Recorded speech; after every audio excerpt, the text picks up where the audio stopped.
It's dangerous. नहीं भाई.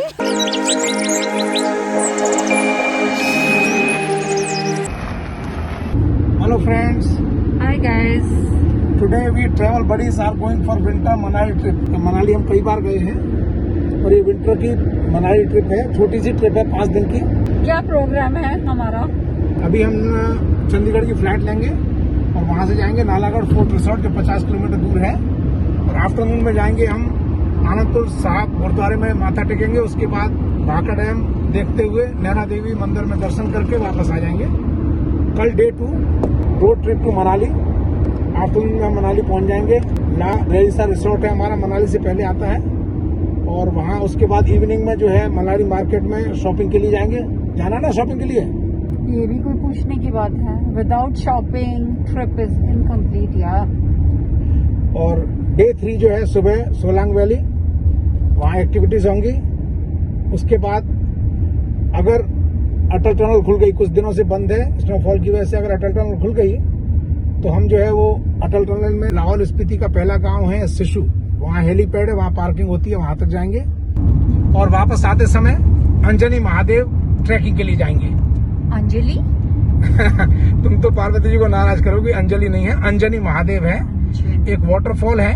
Waterfall की वजह से वहाँ शिवलिंग बनता है काफी बड़ा, जैसे अमरनाथ में बनता है. फिर गुफा के बाहर, ये गुफा में नहीं है, बाहर है. और अमरनाथ से बड़ा शिवलिंग बनता है. खाली 2-3 महीने रहता है. तो वहाँ ट्रैकिंग करके जा सकते हो आप, मोटर राइड ले सकते हो. उसके बाद वापस हम आ जाएंगे अपने रिसोर्ट में. डे 4 मॉर्निंग में हम रिसोर्ट के पास ही ट्रैकिंग के लिए जाएंगे अर्ली इन द मॉर्निंग. और 12 बजे तो इग्लू स्टे के लिए जाएंगे. वहाँ भी जो है स्नो एक्टिविटी कराते हैं वो लोग और ट्रैकिंग वगैरह कराते हैं. Day 5 after breakfast we will come back. और उसके बाद if time will permits we will go for river rafting and paragliding. Day 6 से तुम्हारा हॉस्पिटल. दोस्तों ये हमारा पहला डेस्टिनेशन नालागढ़ फोर्ट रिसोर्ट. दोपहर के 1 बज रहे हैं. काफ़ी ठंड है, चारों तरफ फॉगी फॉग है. नालागढ़ फोर्ट में जो पैलेस था उसको रिसोर्ट में कन्वर्ट कर दिया है. काफी हाइट पे है. हाँ, हमारा जो ये रूम है शायद लगता है राजा का पर्सनल बेडरूम था, क्योंकि देखो जितने भी रूम्स हैं वो सब नीचे हैं. इसका रास्ता सीढ़ी से ऊपर जाता है, ये ऊपर है. You are right. और आनंदपुर साहब में दर्शन करने के बाद आ गए हम विरासत खालसा. ये म्यूजियम है, इसका आर्किटेक्ट तो बहुत ही यूनिक है. गुरु गोविंद सिंह जी ने औरंगजेब के खिलाफ खालसा धर्म की स्थापना यहीं पर की थी. औरंगजेब ने उनके 2 छोटे बेटों को शहीद कर दिया था. शिवाजी महाराज की तरह कभी भी उन्होंने औरंगजेब के सामने हथियार नहीं डाले. नाइट में it will look nice lighting के साथ ना. Sunset eight Naina Devi.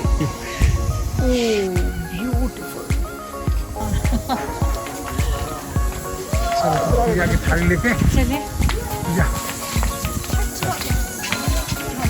और ये है नैना देवी में हमारी कुल देवी जी का मंदिर. रात के 11 बज रहे हैं. हवा बहुत ही ठंडी है. और ये है रात में पैलेस का व्यू. यहाँ कोई ठंड में सिकुड़ के बैठा है, बिल्कुल हिल डुल नहीं रहा. अरे कहीं फ्रीज तो नहीं हो गए तुम? कॉफी का इंतजार हो रहा है.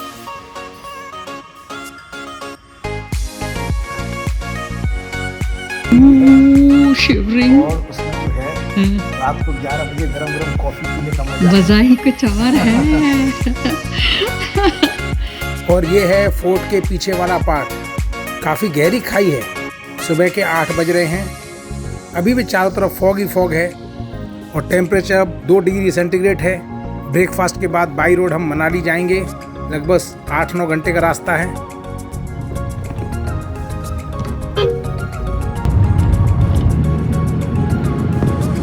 आठ घंटे बाद अब हम मनाली पहुंचने वाले हैं.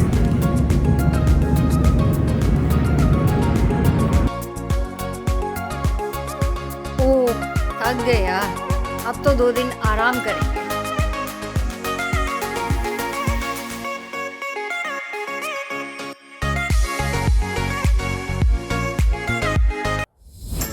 ये रिसोर्ट वैली में है और आप देख सकते हैं सामने जो है धौलाधार रेंजेस हैं.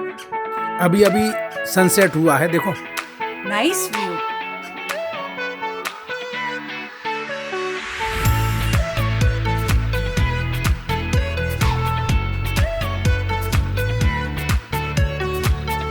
यहीं सो जाओ आज रात भर तुम हैमक में। है अच्छा लग रहा है, ऐसे लग रहा है बेबी सो रहा है हैमक में। और पेड़ तो देखो, ये क्या एप्पल ट्री, अरे इसमें फ्लावर्स आ रहे हैं, ब्यूटीफुल फ्लावर्स।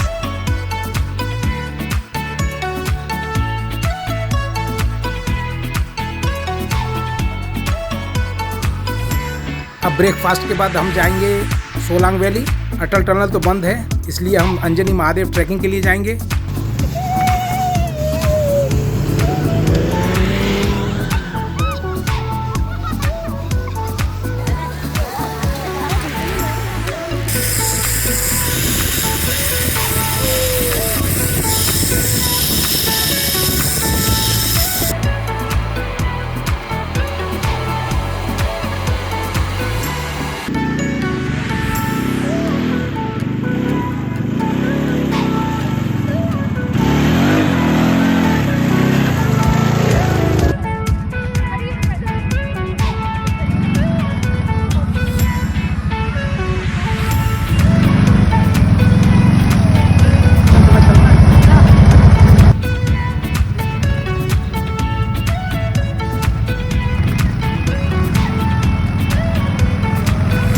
और हम जा रहे हैं अंजनी महादेव। दोनों तरफ ऊंची ऊंची पहाड़ियां हैं और बीच में ये स्ट्रीम के साथ साथ ये रास्ता जाता है अंजनी महादेव के लिए। ये सामने है अंजनी महादेव का मंदिर और ये पीछे वाली पहाड़ी पे वाटरफॉल फ्रीज हो जाता है और शिवलिंग बन जाता है। 3 से 4 महीने रहता है। ये आप पीछे देख सकते हो, काफी बड़ा शिवलिंग है।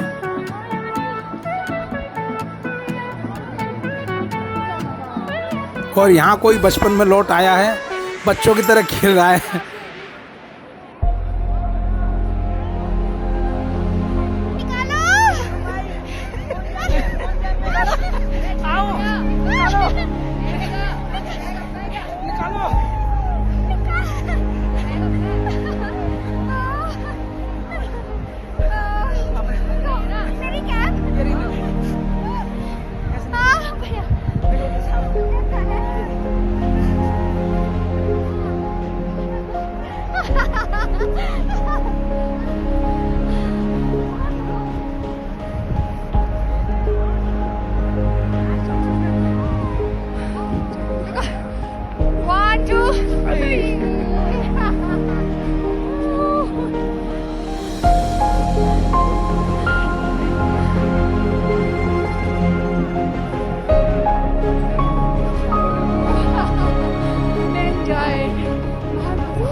कुछ खाने के लिए चाहिए इनको एक्चुअली, या हंग्री है ना। और ये ऊपर काफी बड़े बड़े हैं जिम्नोस्पर्म, एल्गी भी हैं, लाइकन्स भी हैं, नीचे फर्न हैं, टेरिडोफाइट्स। प्लांट इवोल्यूशन की सब स्टेजेस यहाँ पे प्रेजेंट हैं। देखो ये सामने है ना, ये फर्न प्लांट हैं। ये छोटे छोटे, हाँ ये वाले। और अब हम जा रहे हैं हमटा पास। लगभग 1.5 आवर की ड्राइव है।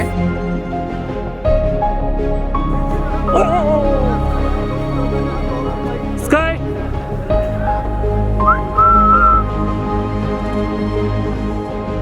और आगे अच्छा, और आगे तक भी जा सकते हैं। ओके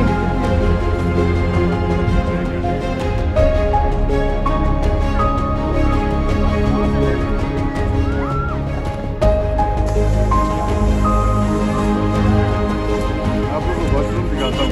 हाँ फ्रेंड्स ये देखिए, ये है वॉशरूम, पेड़ की ट्रंक में बना रखा है और ये पानी ऊपर के पोर्शन में फ्रीज हो गया है।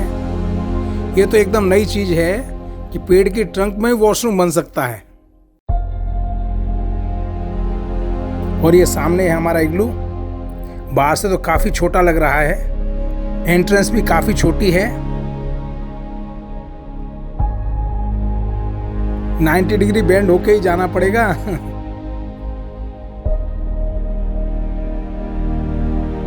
अंदर से तो काफी स्पेशियस है। स्फेरिकल स्ट्रक्चर की यही खासियत है, सरफेस एरिया सबसे कम, वॉल्यूम सबसे ज्यादा। ओह ये देखो, बेड सब कुछ आइस का बना है, बेड भी आइस का ही है, मैट्रेस सॉफ्ट है। लगभग 6x6 का बेड है, दोनों तरफ 1.5 फीट जगह खाली है। Take out your shoes. No. There will be snow on the bed.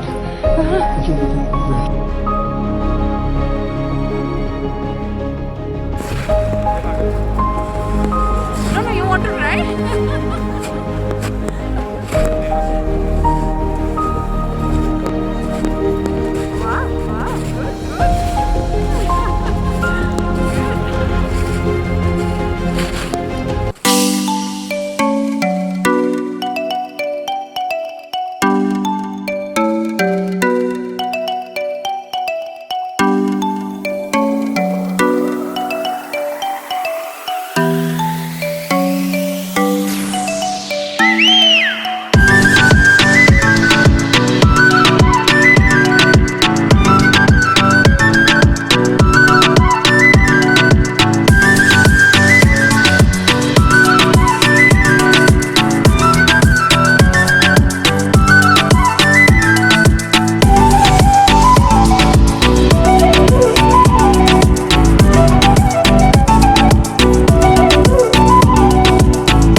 देख रहे हैं ये गेट वाली टनल है। ये टनल पानी के लिए है। पीछे पहाड़ी के पीछे कोई रिजर्वायर है, वहाँ से ये पानी इस टनल के थ्रू आता है और नीचे दूसरे रिजर्वायर में जाता है। और नीचे हाइड्रो इलेक्ट्रिक पावर प्लांट है, उसमें ये पानी यूज़ होता है इलेक्ट्रिसिटी बनाने के लिए।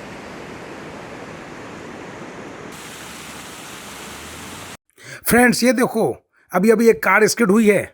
इसमें 4-5 लड़के थे, काफ़ी तेज़ कार चला रहे थे। जैसे ही टर्न पे आए उन्होंने ब्रेक मारे और जब ब्रेक लगते ही व्हील जाम हो जाता है और आइस थी रोड पे, तो गाड़ी जो है एकदम स्लेज की तरह स्कर्ट कर गई और मोमेंटम की वजह से बाहर की तरफ गिर गई है। आइस रोड पे एकदम ब्रेक लगाना बहुत ही डेंजरस होता है। व्हील तो रुक जाते हैं पर फ्रिक्शन ना होने की वजह से गाड़ी का जो मोमेंटम है वो बाहर की तरफ उसको धकेल देता है और बाहर गाड़ी पलट जाती है। ये लकी थे कि इनकी गाड़ी पलटी नहीं, कोई इस गाड़ी के नीचे नहीं आया। ये तो एक्टिविटी एरिया है हमटा पास का। इस रोड के आसपास चारों तरफ लोग घूमते रहते हैं। थोड़ी देर पहले हम भी यहीं से आए थे। पहले तो यहाँ के लोकल्स ने इनको बाहर निकाला और जब देखा कि ड्रंक थे, पी के गाड़ी चला रहे थे, तो इनकी थोड़ी सी खातिरदारी हो रही है। पी के गाड़ी चलाना और दूसरों की जान को जोखिम में डालना ये बहुत ही गलत है और कभी भी ऐसी जगह पे आप अपनी गाड़ी ना ले जाएं। 4 व्हील ड्राइव वाली गाड़ी और लोकल ड्राइवर्स यही एडवाइजेबल हैं। और ये है इग्लू के पीछे वाला माउंटेन। काफ़ी स्टीप चढ़ाई है और हम बड़ी मुश्किल से 200 मीटर ऊपर चढ़ पाए हैं।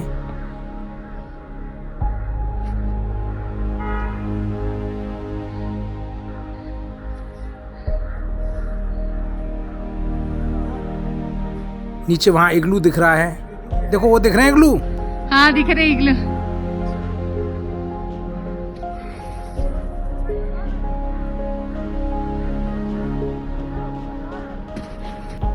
उतरना तो बहुत इजी होता है, फिसलते जाओ उतरते जाओ।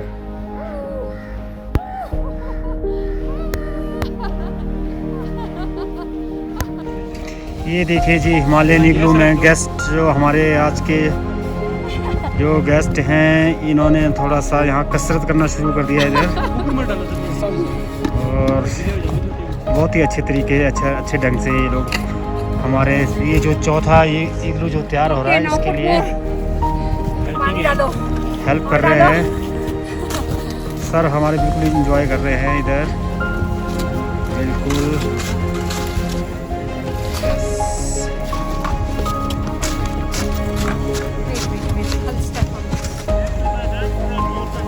अच्छा जोर से बस चल बीट करो, बीट करो। हाँ जोर से सब जगह करो, एक जगह करो करना। इधर के कोने में भी जाने दो, धीरे धीरे वो छोड़ मत देना उसको। नहीं कच्ची बन गई तो आप मुझे ब्लेम करेंगे। हाँ इग्लू गिरना नहीं चाहिए। हाँ। बिल्कुल स्ट्रॉन्ग। हाँ सही है। 2 ईंट तुम्हारे नाम की। सोच लो कि आप ताजमहल में आपके नाम की ईंट लग रही है। बर्फ के बीच में जो पानी होता है ना, सॉफ्ट बर्फ जो एयर होती है।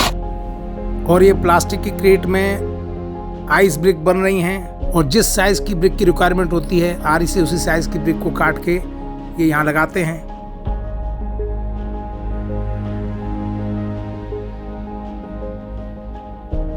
और बीच के गैप को भी सॉफ्ट बर्फ से भर देते हैं और बाद में उसको अच्छी तरह प्रेस करते हैं ताकि वो हार्ड हो जाए। आप देखिए जो इग्लू की वॉल्स हैं वो परपेंडिकुलर नहीं है, अंदर की तरफ कर्व होती जा रही हैं और इसीलिए बिना नीचे सपोर्ट दिए ये रूफ भी बना देंगे क्योंकि आर्क की फॉर्म में है। और आर्क जो स्ट्रक्चर होता है उसका जो रूफ का वेट जो है वो वॉल के थ्रू साइड में डिस्ट्रीब्यूट होता है। तो इग्लू की रूफ बनाने के लिए नीचे कोई स्लैब वगैरह लगाने की जरूरत नहीं पड़ती, सीधी छत बन जाती है और ये काफ़ी स्ट्रॉन्ग होती है क्योंकि रूफ का पूरा वेट वॉल्स में डिस्ट्रीब्यूट हो जाता है। ये बनने के बाद अगर 2-3 लोग भी ऊपर खड़े हो जाए तो ये इग्लू गिरता नहीं है।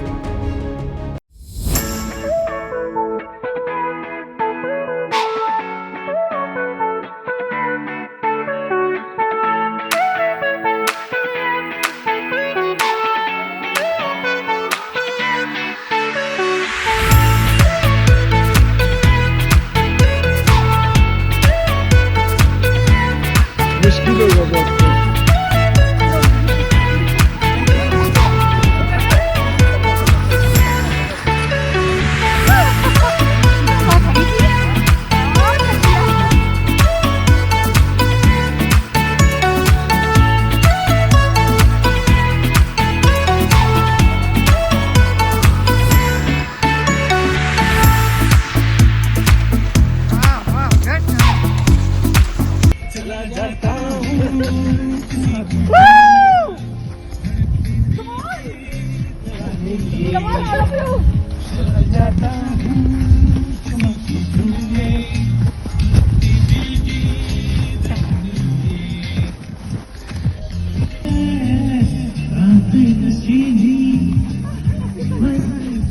है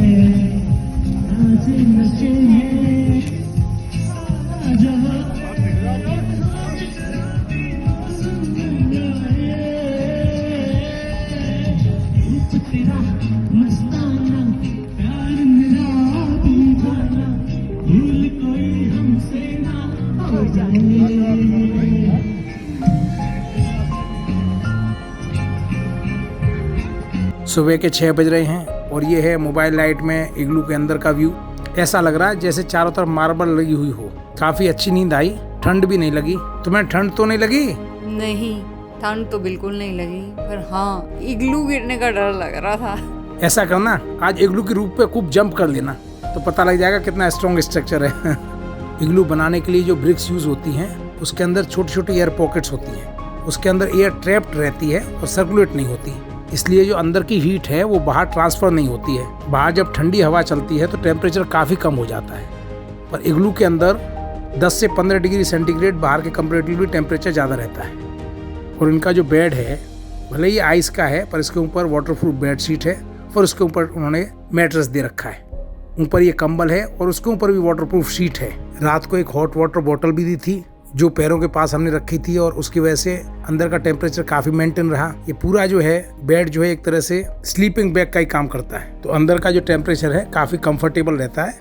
तो जब हमने इग्लू में स्टे करने का सोचा था तो हमारे 2 इशू थे। एक तो ये था सिक्योरिटी और दूसरा था कि आइस का है तो ठंड तो नहीं लगेगी। तो दोनों तरह से हमने देखा कि इग्लू काफी सिक्योर है। अगर अच्छी तरह कंस्ट्रक्ट किया है तो गिरने का कोई सवाल नहीं होता और ठंड भी जो है अंदर नहीं लगती है। हमारे लिए काफी नया यूनिक एक्सपीरियंस था।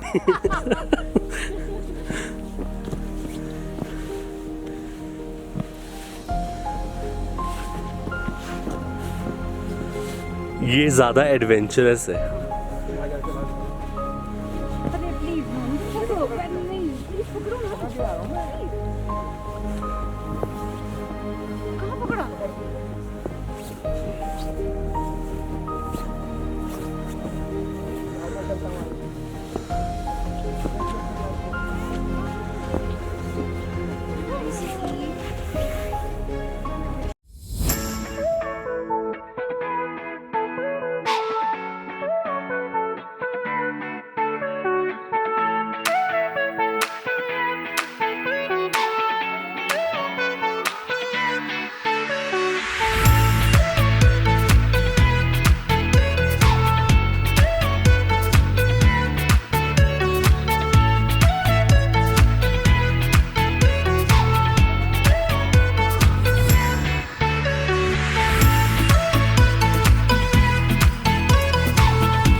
So much fun. Not slippery. Now it's a dragging. Yeah. वहाँ पर है। Oh.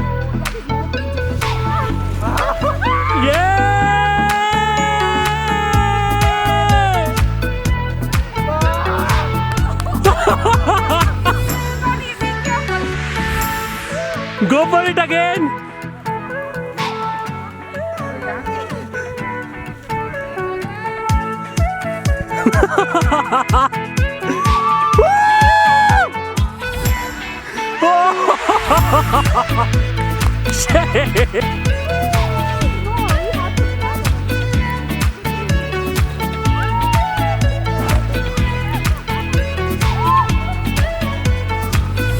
Keep your legs straight.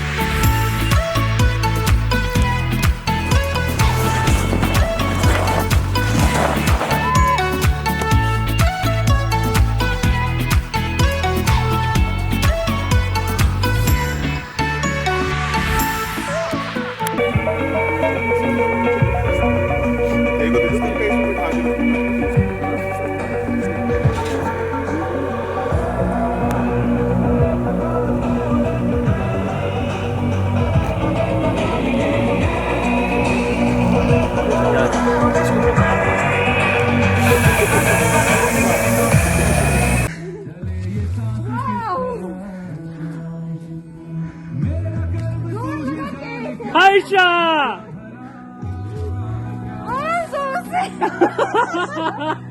She's in full mode now. Now I won't get down from this swing. और जोर से ला, एक मिनट में video पकड़ते हो आप। एक बंदे को देंगे। नहीं,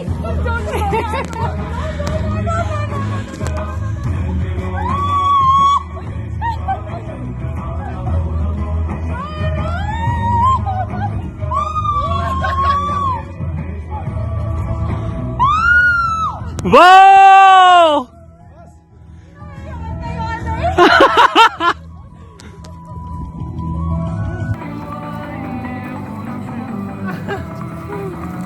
Yes!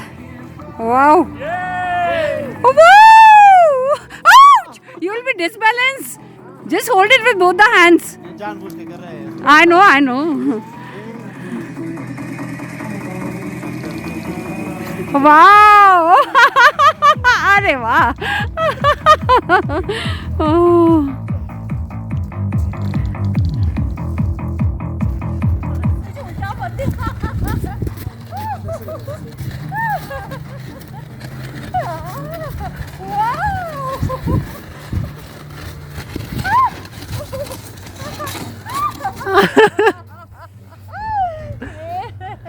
मजा आ गया।